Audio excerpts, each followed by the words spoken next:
Sports રમતી વખતે જો તમારા ઘૂંટણનું ECL લિગામેન્ટ તૂટી જાય છે તો એ તમને કઈ રીતે ખબર પડી શકે, એના લક્ષણો કયા હોય છે?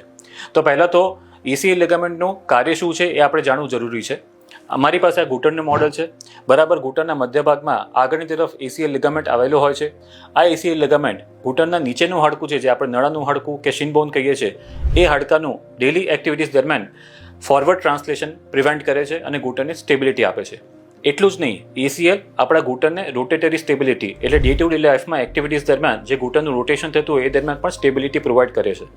જો ECL રમતી વખતે તૂટી જાય તો ઘણી વખત ઘૂંટણમાંથી પોપિંગ જેવો અવાજ આવી શકે છે. એની સાથે સાથે ઘૂંટણમાં લોહીનો ભરાવો થઈ જવો કે સોજો આવવો એ પણ તકલીફ થઈ શકે છે. સાથે સાથે ઘૂંટણના હલનચલનમાં અટકાવવું કે હલનચલન ઓછું થવું એ પણ લક્ષણ જણાઈ શકે છે. જો મેં તમને સમજાવ્યું એમ ECL ઘૂંટણને સ્ટેબિલિટી આપવાનું કામ કરે છે. જો ECL સંપૂર્ણપણે તૂટી જાય તો ચાલતી વખતે, ઉતરતી વખતે કે રૂટીન એક્ટિવિટીઝ કરતી વખતે ઘૂંટણનું હાડકું બીજા હાડકા પરથી અસ્થિર થવાથી આપણને ઇમ્બેલેન્સ જેવું લાગી શકે છે, પડવાનો ભય લાગી શકે છે કે ઘૂંટણમાં કોન્ફિડન્સ ઓછો હોવો એવો પણ આભાસ થઈ શકે છે. Thank you.